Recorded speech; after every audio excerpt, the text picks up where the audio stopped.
Hello, my friends. Welcome back to another episode of Deep and Effective Big Book Study. I'm your host, the recovered alcoholic. Man, I hope everybody's doing good today. It's such a beautiful day. The sun is out shining. I'm feeling inspired. I thought I'd sit down and shoot another episode. And guys, this is going to be episode 26, which we're going to be starting step 12. And there's so much information in this chapter 7, working with others, that I'm absolutely certain this is going to be a two-parter, right? I got to always make these things somewhat bite-sized for y'all, right? I'm not hour, 2 hour long videos. So we're going to break this one up into 2 parts. Hell, maybe even 3. Who knows? Who knows where the Spirit leads me today? But, so if you're new to the channel, appreciate you being here. If you haven't already had an opportunity, please hit that subscribe button. It would really help out the channel and help grow it within YouTube's algorithm. And if you get an opportunity, hit that thumbs up and share the video with some friends. And we always like to open with a prayer, and I'm going to be reading the set-aside prayer. So if you care to join me in a quick moment of silence, and I'll follow it and lead us in prayer. God, please help us set aside everything we think we know about ourselves, our disease, the 12 steps, and especially you, so we may have an open mind and a new experience with all these things. Please help us to see the truth. All right, got that covered. I'm going to drop in my email right here, guys. It's recoveredalcoholic1939@gmail.com. Any questions, comments, concerns you might have about anything that you hear on this channel, anything to do with recovery, do not hesitate to reach out to me, men or women, right? Also, if you're looking for sponsorship, men and women, don't hesitate to reach out to me. Guys, I can help you get hooked up to a spiritual experience. Ladies, I can get you directed and hooked up with some other ladies in the program who are very well versed in the 12 steps. So don't hesitate. And this is the Deep and Effective Big Book Study, so if you want to go to page 25 and read along with me, here we go. The great fact is just this, and nothing less, that we've had deep and effective spiritual experiences, which have revolutionized our whole attitude toward life, toward our fellows, and toward God's universe. The central fact of our lives today is the absolute certainty that our Creator has entered into our hearts and lives in a way which is indeed miraculous. He has commenced to accomplish those things for us which we could never do by ourselves. Okay, my friend, so we're going to be going to chapter 7, page 89, working with others. And there is just an immense amount of information and directions in here. I feel that it's important that we go into detail with this stuff. It would be simple and for time constraints just to give you vague understandings of all this. But I don't think that's doing it justice. I think we need to really study and understand what it tells us to do, therefore what not to do. Because we have so many myths and misconception that gets thrown around in mainstream Alcoholics Anonymous meetings, right? There's just so much information that does not or cannot be backed up by the program of Alcoholics Anonymous. So I'm hoping today that we address some of these misconceptions and see what the big book tells us, right? So, and if you've been following along or you're new to the channel, I can't tell you, I don't know what episode it is, but I have an entire episode where I talk about the 4 boundaries of sponsorship, right? And if you haven't had a chance to go check that video out, do, because I talk in great detail about some of the things that we're going to talk about today, but I don't want to take up all that time repeating that information. But I'll say this. Let's look at the chapter, the name of the chapter. It's working with others. So not for others and not on others. This belief that there's this such thing as hiring and firing sponsees, and that the sponsee is supposed to do everything I tell them to do, that's all nonsense. That is not what this is about. This chapter goes into great deal explaining that the sponsor-sponsee relationship is about a union where 2 equal parts are coming together, 2 willing participants searching for a common goal, right? Reaching for that common goal. That's what the relationship should look like, right? There's no one in charge of anything. Right? It's not, oh, I'm Mr. Sponsor and I have some time and this new guy's got to do what I tell him and I'm somehow elevated beyond him. That's nonsense, right? We were all equals in this. And we have to remember that we're here to carry the message, not the alcoholic. The chapter talks about this. So we got to remember, guys, for about the first 110 pages of this book, they wrote almost exclusively with the words we, us, and ours. Remember, they were talking about their experiences, right? It's a we program and all that's, no, that's not what they ever were telling us. They were sharing their knowledge, experience, and wisdom, right? But what we see when we get to page 89 is they literally change the wording around and they start almost writing exclusively with the word you. They now point the finger at us, me, you, right? Because if you've done what they've done, then you will have gotten what they got. So now they're saying that now you, me, we go out and carry this message just like they did with us. I don't know how many examples on this first page of 89. I think it's like 12 examples. We'll see the word you on one page. So let's start reading, guys. Chapter 7, working with others. God, this is some vital information right here on this first page.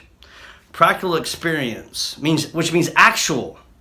Their actual experience is this. This is one an opinion. This ain't a theory. This is their actual experience. Shows that nothing will so much ensure immunity from drinking as intensive work with other alcoholics. And what does intensive mean? Exhaustive, right? That's how I'm supposed to be approaching carrying this message. I need to be carrying this message like my life depends upon it, because it does. I'll keep reading. It works when other activities fail. This is our 12th suggestion. Carry this message to other alcoholics, right? And what is the message? What have we been learning about through this entire book so far? It's the message of hope. That's what I'm supposed to be bringing to the newcomer. Not sobriety, recovery. There's no hope in sobriety. There's hope in recovery. Listen to this. They now say you.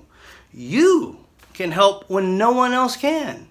You can secure their confidence when others fails. Remember that they are very ill. And here's a beautiful promise right here. Life will take on new meaning. To watch people recover. To see them help others. To watch loneliness vanish. To see a fellowship grow up about you. To have a host of friends. This is an experience you must not miss. Again, another one of those musts that mainstream alcoholics tell you aren't in the book. Right? And why are they telling me that I must not miss it?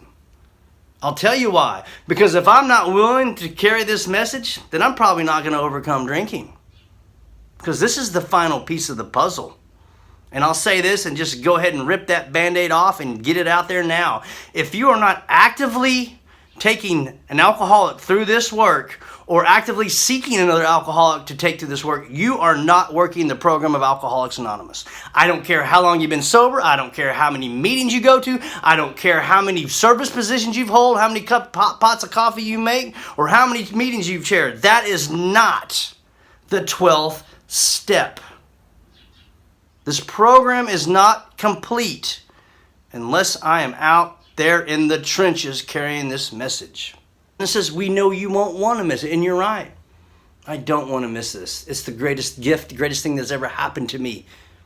This promise.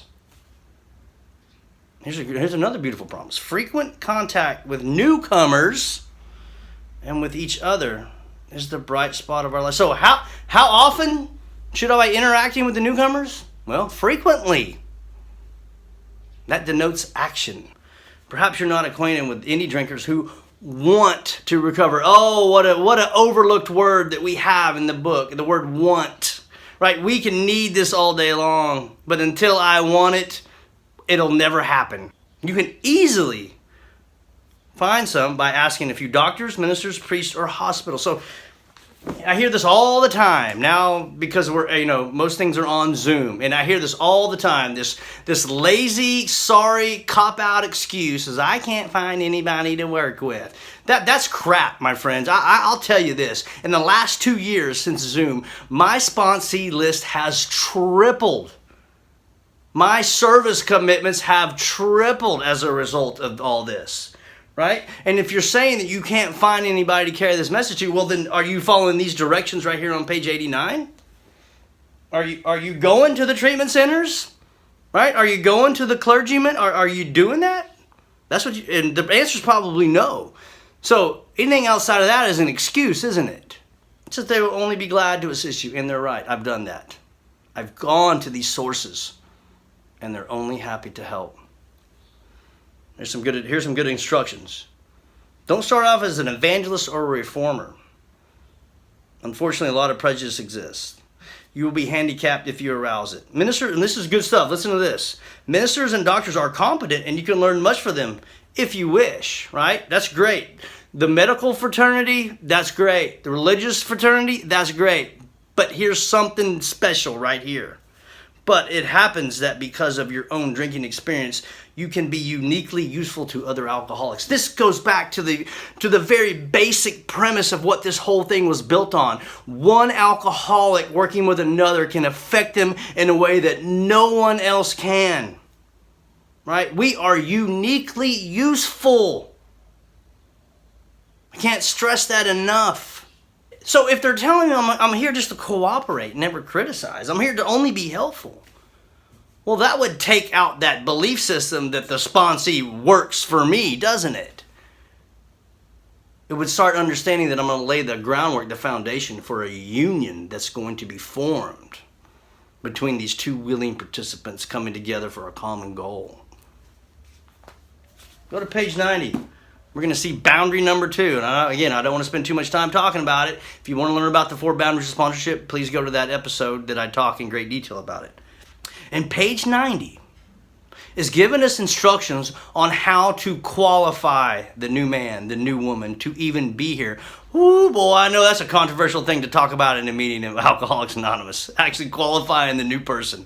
But this is exactly what my instruction manual that I'm holding in my hand right now tells me that I need to do. So let's read.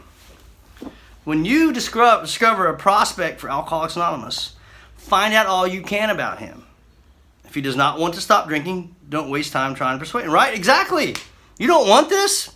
Hey, no hard feelings. I'm not going to lose any sleep over it, and I sure as hell am not going to get drunk over it. So you don't want to be here. There's the door. Right? That's just all there is to it. And I'm not going to waste my time trying to talk you into this. Either you have the desperation of a drowning man or you do not. You may spoil a later opportunity. This advice is given to his family also. They should be patient, realizing they are dealing with a sick person. Right? So here's some good advice. Good advice. Here's the directions. What am I talking about? If there's any indication that he wants to stop, there's that word want. Have a good talk with the person most interested in him, usually his wife. Well, I don't do that. I go straight to the individual myself. And here's what I need to be doing. Get an idea of his behavior, his problem, his backgrounds, the seriousness of his condition, and his religious leanings. You need this information to put yourself in his place to see how you would like him to approach if the tables were turned. Right, so I'm supposed to, right? So this idea that I'm supposed to run up and pat the newcomer on the head and say, oh, keep coming back, brother. It works if you work it, and don't leave before the miracle happen, and throw a bunch of corny one-liners at him and a bunch of gimmicks. No, that's not what my instruction manual tells me to do. It tells me that I'm supposed to get that newcomer when they walk in the door. Go up and introduce myself. Take him to the back room of the little local clubhouse or take him down the street to the coffee shop, and we're going to sit down and we're going to spend some time getting to know each other. Right? And I'm going to ask you all types of questions. A lot of them come right out of this book. Right? So I need to know why you're here. What are you doing here? I mean, that's what they did. That's the authors of this book did. Right? And find out if you even want to be here, and do you want to go through the 12 steps? Because if you don't, I got nothing for you. Other than friendship and fellowship. Listen to this. Sometimes it's wise to wait till he goes on a binge, right? Go get your drink on if you're not sure. Book tells us that in 2 places. The experiment, right? It gives us 2 experiments. Go drink. Listen to this. The family may object to this, but unless he is in a dangerous physical condition, it is better to risk it. Don't deal with him as very drunk, right? I've had guys try to call me after they've gone out and drinking again. Like, I don't want to hear it, right? I'm not going to babysit you through any of your drinking sprees. You call me tomorrow when you sober up, then we'll talk about it.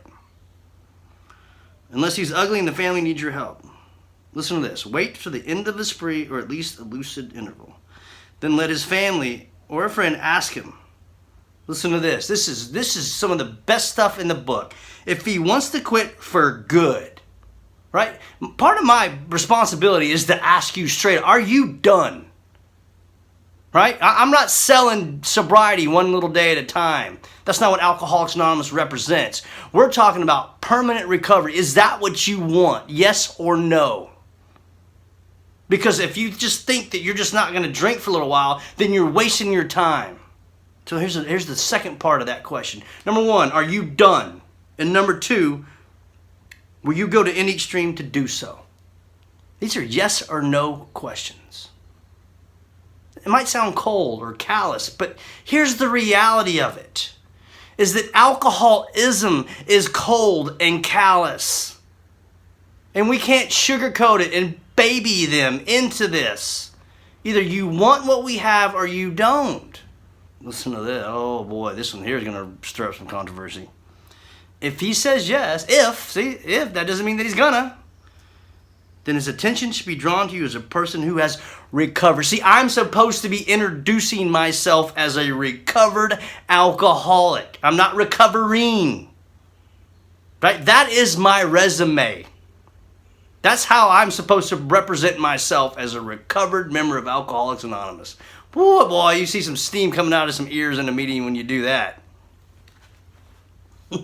Listen to this, guys. You should be described to him as one of a fellowship who is part of their own recovery. Try to help others, and who will be glad to talk to them if he cares to see you. So here's another thing. When I sit down with a newcomer and we agree to enter into a union, a relationship, and we go over the 4 boundaries of sponsorship, one of the conditions is that when I give you this program, you be willing to go take it to the next man or the next woman. Because if you're not going to continue to carry the message, then I'm not going to waste my time giving this to you. And here's it tells it right here. Part of my own recovery depends upon me carrying the message. If he does not want to see you, never force yourself upon him. Right? This ain't personal. You don't work for me. Right? Neither should his family hysterically plead with him to do anything, nor should they tell him much about you. They should wait for the end of the next drinking bout. You might place this book as where he can see it in the interval. Here, no specific rule can be given. The family must decide these things, but urge them not to be over anxious, for that may spoil matters. Let's jump down to the paragraph on 91 where it says, when your man is better. So when your man is better, the doctor might suggest a visit from you. Though you have talked with the family, leave them out of the first discussion. Again, remember when I said this is about working with others, right? You don't work for me. I'm not here to run your life for you. Listen to this. Under these conditions, your prospect will see he is under no pressure. He will feel he can deal with you without being nagged by his family. Oh, I love this advice. Call him in when he's still jittery. In pain. Call him when he's still in pain. He may become more receptive when depressed. Absolutely. Right? No one gets sober on a good day. I sure as hell didn't. I only got this after intense pain and suffering. And that's when we become receptive. I'm going to keep going with the instructions.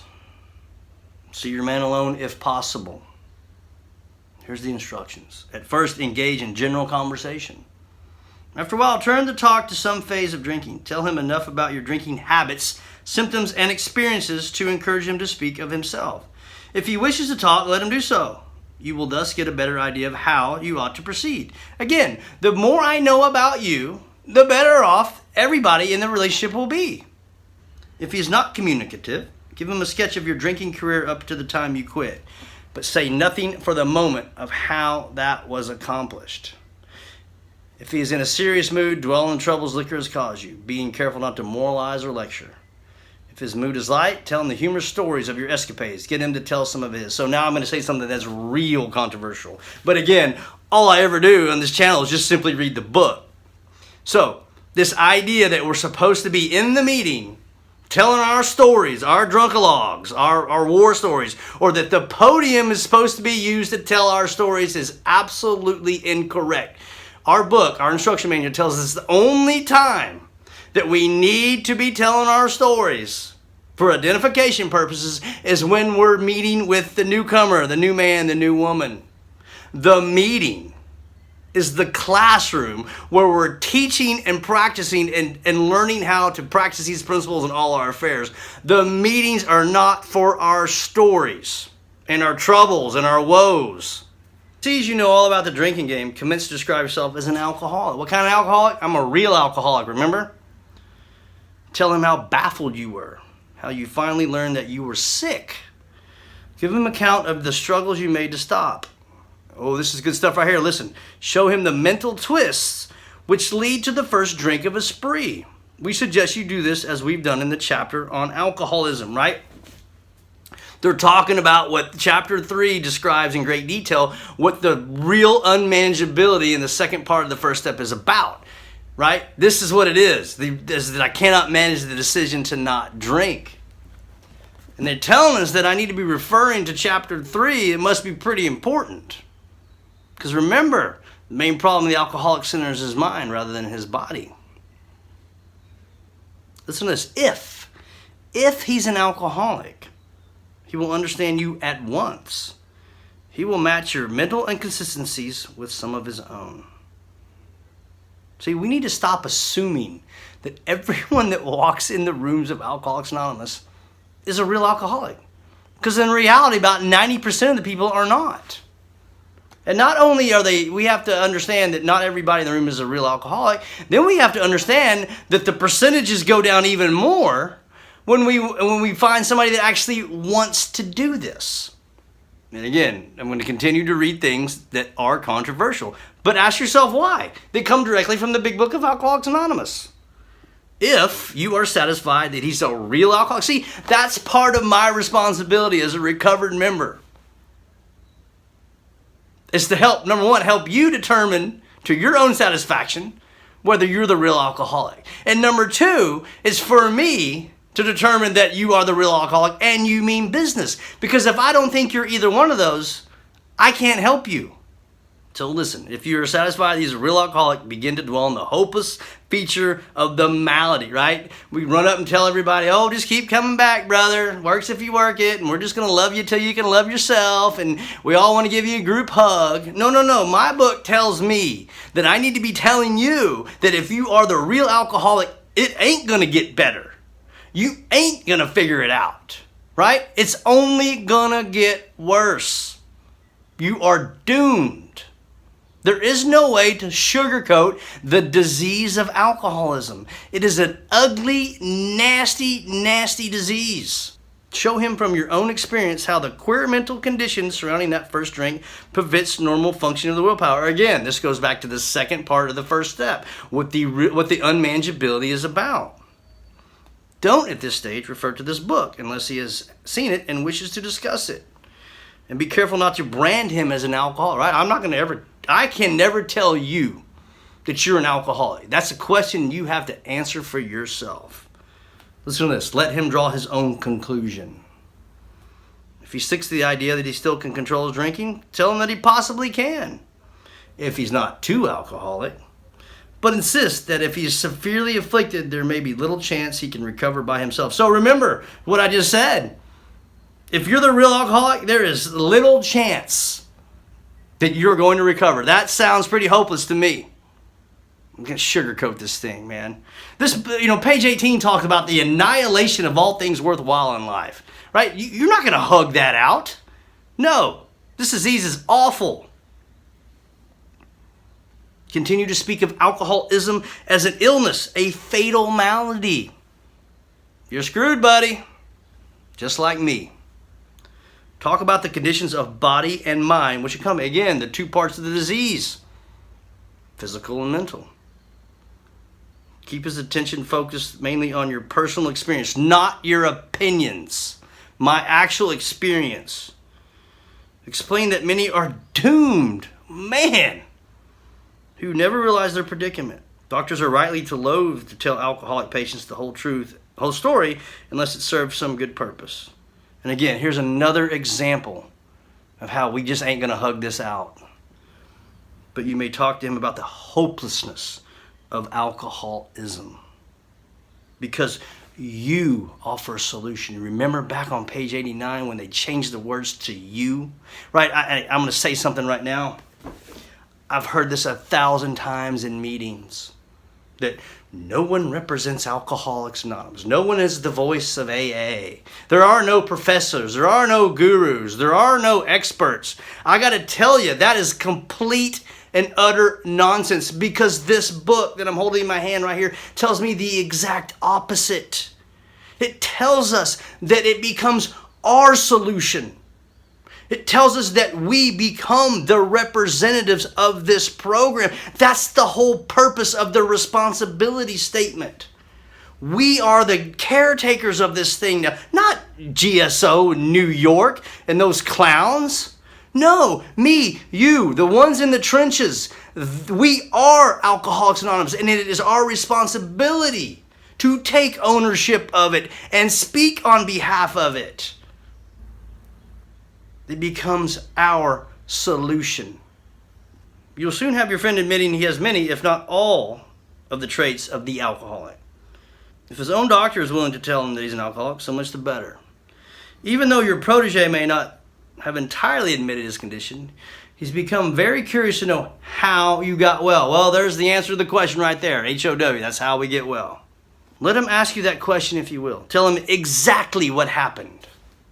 Stress the spiritual feature freely. So here's the thing, guys. The program of Alcoholics Anonymous is 100% unapologetic about God. Okay? And I'm supposed to be talking about that. But I can do it with tact and common sense, right? This is one of the things that we need to understand. I'm not here to cram God down your throat. I'm just here to represent the program. And the program is all about God. It's up to you whether you want that or not. Just like it was up to me. Listen to this. If the man be agnostic or atheist, make it emphatic that he does not have to agree with your conception of God. He may choose any conception he likes, provided it makes sense to him.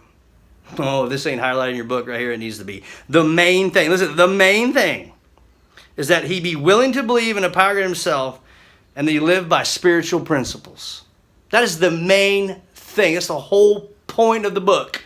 It's to teach me how to get hooked up to a power greater than myself and learn how to live by spiritual principles. And that's what this whole channel has been about. Learning these spiritual principles so I can put them into action into my life. When dealing with such a person, you may had better use everyday language to describe spiritual principles. There's no use in arousing any prejudice he may have against certain theological terms and conceptions about which he may already be confused. Don't raise such issues no matter what your own convictions are. Right? So it doesn't, my religious or spiritual beliefs are irrelevant in this relationship.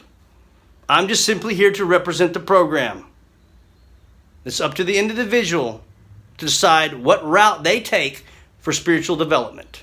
Your prospect may belong to a religious denomination. His religious education and training may be far superior to yours.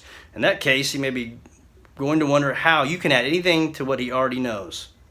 But he will be curious to learn why his own convictions have not worked and why yours seem to work so well. He may be an example of the truth that faith alone is insufficient. To be vital, faith must be accompanied by self-sacrifice and unselfish constructive action. See, that's what the steps do, right? Again, my faith alone ain't going to get me nowhere. I got to marry that faith with action. Let him see that you are not there to instruct him on religion. Admit that he probably knows more about it than you do, but call to his attention the fact that however deep his faith and knowledge, he could not have applied it or he would not drink. Perhaps your story will help him see where he has failed to practice the very precepts he knows so well, right? The very principles. So just knowing principles, it's all useless unless I put it into action. And that's what the program teaches me to do. We represent no particular faith or denomination. This is about 10th tradition stuff right here, guys. We're dealing only with general principles common to most denominations. I think I'm going to read one more paragraph and shut this episode down. It's starting to get a little lengthy, guys. But there's just so much information. Outline the program of action, explaining how you made a self-appraisal. Well, that's the fourth step. how you straightened out your past, or now endeavoring to be helpful to him. Again, listen to this. It is important for him to realize that your attempt to pass this on to him plays a vital part in your own recovery. Again, not my own sobriety. It's about recovery, and that trying to carry the message, whether it's successful or not, is how I stay sober. Right? I've said this a million times. I have a 100% success rate with every alcoholic I have ever worked with. Right? It's irrelevant whether they get drunk or not. I get to stay sober as a result. I get to stay in a state of recovered by that. Listen to this. Actually, he may be helping you more than he's helping him. Make it plain that he's under no obligation to you. Again, right? You don't work for me. We don't, right? It's nonsense that you hope only that he will try to help other alcoholics when he escapes his own difficulties. Again, that's part of the deal. You got to go carry this. You got to keep this thing alive. You have to continue to go be the voice, the representative of the program. Suggest how important it is that he placed the welfare of other people ahead of his own. Oh my God. I have to start being selfish and start learning how to be selfless. Make it clear that he's under no pressure, that he needn't see you again if he doesn't want to. You shouldn't be offended if he wants to call off. It ain't personal, my friends. And you got to remember that if you just statistically look at how it's going to go for you in your life, sponsorship, 90% of the people that you work with are going to disappear on you. That's the norm. And if I'm going to make it about me and what I did wrong and this and that, and I'm not a good enough sponsor and they didn't listen to me, right? That's got nothing to do with it. I've got to learn to separate myself from that. Brush it off and go get a new one to try again. That's what the instructions tell me to do. You should not be offended if he wants to call off, for he's helped you more than you've helped him. Listen to this. If your talk has been sane, quiet, and full of human understanding, you've perhaps made a friend. Maybe you've disrupted him about the question of alcoholism. This is all to the good. Oh, I love this. The more hopeless he feels, the better. He'll be more likely to follow your suggestions. Okay, guys. We'll go ahead and end this video here, this episode. They're getting lengthy, and right, I got to make these bite-sized for you. There's still so much information. I'm going to drop in my email here. It's recoveredalcoholic1939@gmail.com. Any questions, comments, concerns, please do not hesitate. If you're looking for big book sponsorship, again, don't hesitate, men and women. I'll be happy to help you in any way that I can. And from the bottom of page 164, may God bless and keep you till then. So take care and much love.